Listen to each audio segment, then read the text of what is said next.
यूं लगता है कि इस दुनिया का सबसे बड़ा क्राइम लोन डिफॉल्ट करना है। लोन डिफॉल्ट की पहली ईएमआई क्या बाउंस हो गई। यकीन मान के चलना कि कुछ कंपनियों को लगता है कि लोन डिफॉल्टर साथियों ने उनकी किडनी ही छीन ली है।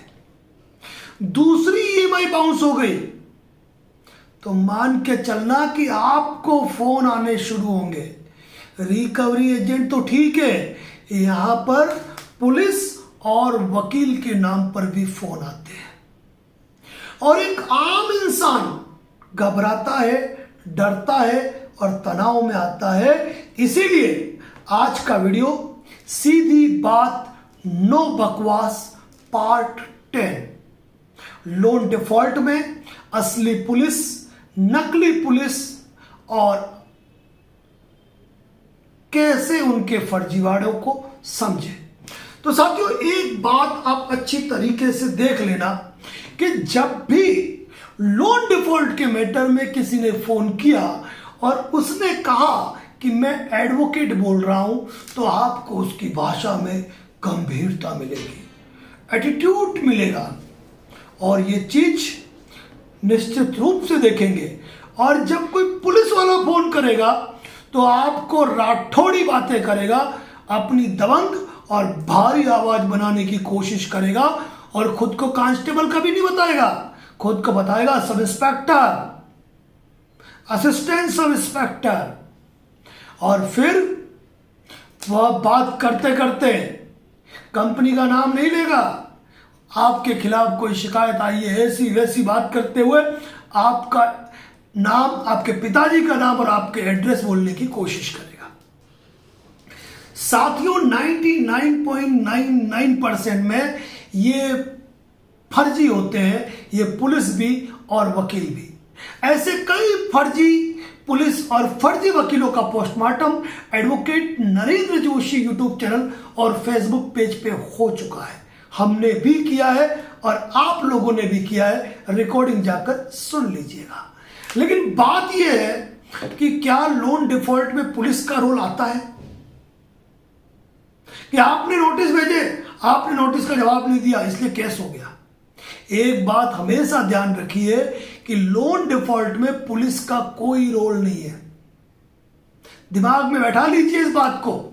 और जब कोई पुलिस अधिकारी आपको फोन करे, कोई वकील के नाम का फोन करे, तो डायरेक्टली आप फोन को रिकॉर्डिंग मोड पे रखिए और उनको कहिए कि आपका फोन रिकॉर्ड मोड पे बोलिए, पुलिस बोल रहे हैं, आपका बैच नंबर, आपका बेल्ट नंबर बताइए, कौन से थाने से बोल रहे हैं, कौन सी पोस्ट पर है, आपके थाने का लैंडलाइन नंबर बताइए और पूछिए कि जो कंप्लेंट दर्ज हुई है उसका एफआईआर नंबर क्या है। वो कहेगा कि कंप्लेंट दर्ज होने आई है, मैं दर्ज नहीं कर रहा हूं, सोचा आपसे बात कर लूं। अरे इतने मेहरबान क्यों हैं आप? एक बात बता दूं कि एफआईआर भी दर्ज होगी ना तो BNSS 35 जो कि सीआरपीसी में 41A था, 7 साल तक के सजा के अपराधों वाले मामले में पुलिस को पहले आपको नोटिस देना पड़ेगा कि आप अपना पक्ष रखें, लेकिन ये गिरफ्तार कर लेंगे, उठा लेंगे। तो इन चीजों से कभी घबराने की, डरने की आवश्यकता नहीं है। सेक्शन 25, 138 और BNS 316 और 318 में यदि पुलिस बेलेबल वारंट भी लेके आती है ना, तो वो आपके स्थानीय पुलिस थाने के अधिकारी ही होते हैं और वो भी केवल साइन करा के लेके जाएंगे बेलेबल वारंट पे। तनाव लेने की आवश्यकता नहीं है। लेकिन ध्यान रखें कि पुलिस और वकील का काम कागज के आधार पर चलना है, अपनी मर्जी से नहीं। वो कोई कोर्ट नहीं है कि उनकी चल जाएगी।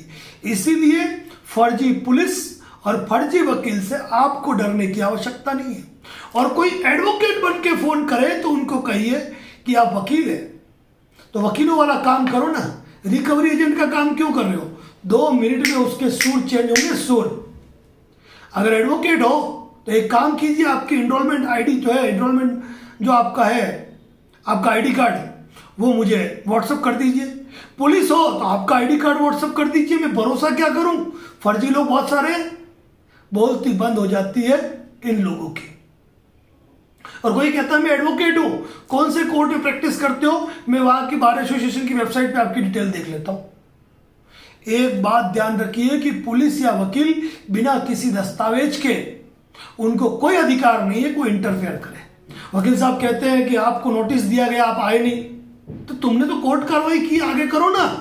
हम आए नहीं आए, जब आना होगा तब आएंगे, तुम्हारे बाप के नौकर थोड़े। सिंपल सी गणित। और कोई ये कहे कि मुझे गिरफ्तार करना है तो उसको कहना कल का इंतजार मत कर भाई, अभी आ जा। क्योंकि आप भी इतना सुन लीजिए कि लोन डिफॉल्ट के मैटर में सबसे पहले डिमांड नोटिस, उसके बाद कोर्ट का प्री कॉग्निजेंस, उसके बाद कोर्ट का समन, फिर उसके बाद बेलेबल वारंट। और अरेस्ट वारंट भी कोर्ट तब जारी करती है जब लंबे समय तक आप बेल नहीं कराते। तो इसीलिए तनाव लेने की जरूरत नहीं है आपको। और पुलिस, वकील और कोर्ट के नाम से जितने भी फोन आते हैं टोटल के टोटल फर्जी। और कुछ लीगल फर्में भी आजकल सीखी आपको बताने के लिए, कोर्ट नंबर 10 में आपका ये केस चल रहा है। अरे केस चल रहा है, तुमको लेटर भेजने की क्या जरूरत है, तुम तुम्हारी कार्रवाई करो ना। किन्हीं विषम परिस्थिति और आर्थिक हालातों से जो इंसान लोन डिफॉल्ट का शिकार होता है ना, उस पर क्या गुजरती है वो ही जानता है। और साथियों एक बात बता दूं, बैंक हो या एनबीएफसी, उनका भी आपके ऊपर केस करने का सिर्फ और सिर्फ एक ही कारण होता है, कोई सजा कराना नहीं। किसी तरह भी इन मामलों में सेटलमेंट हो जाए। और जब केस लिंगर ऑन होते हैं तो सेटलमेंट तो कंपनियों को करना ही करना है। लेकिन साथियों, यदि आपके मल्टीपल लोन है, मल्टीपल क्रेडिट कार्ड है, लोन के दलदल में आप धंस चुके हो, तो आपको चाहिए कि आप खुद के नाम पर एक प्रायर नोटिस रेडी कीजिए विधिक आधारों पर, और उसे रजिस्टर्ड पोस्ट से भेजिए। प्रायर नोटिस कभी मेल नहीं होता है, इतना ध्यान रखिए। उसके बाद सेक्शन 25, 138, बीएनएस 316, 318 के जो भी नोटिस आए, बीएनएस 316, 318 जो भी नोटिस आए, उन नोटिसों के आपको जवाब देने हैं। इतनी सी बात आपको ध्यान रखनी है। और वैसे हम आने वाले 2-4 दिन के अंदर आपको एक ऐसा फार्मूला भी देने वाले हैं कि 30 दिन में आपका लोन सेटलमेंट होगा। यदि आपका लोन एनपीए है, यदि आपका लोन राइट ऑफ हो चुका है, यदि आपके ऊपर कानूनी कार्रवाई हो चुकी है, यदि कानूनी कार्रवाई नहीं हुई है, आर्बिट्रेशन हो चुका है, नहीं हुआ है, तो भी उन तमाम परिस्थितियों में किस तरीके से आप अपने लोन का सेटलमेंट मामूली 15-20% में कर सको, उसका फार्मूला मैं पब्लिक करने वाला हूं बहुत जल्दी। तो चैनल पर नए हैं तो बने रहे। और इसी प्रकार सीधी बात, नो बकवास में एक चीज कहूंगा कि वकील और पुलिस के नाम पे जितने फोन आते हैं लगभग फर्जी होते हैं। वो रिकवरी एजेंट होते हैं, वो थर्ड पार्टी रिकवरी एजेंट होते हैं, लेकिन वो न वकील होते हैं न पुलिस होते हैं। वकील का काम है तो कोर्ट में करेगा, और पुलिस तो लॉ एंड ऑर्डर मेंटेन करने के लिए, इनकी रिकवरी एजेंसी थोड़े है।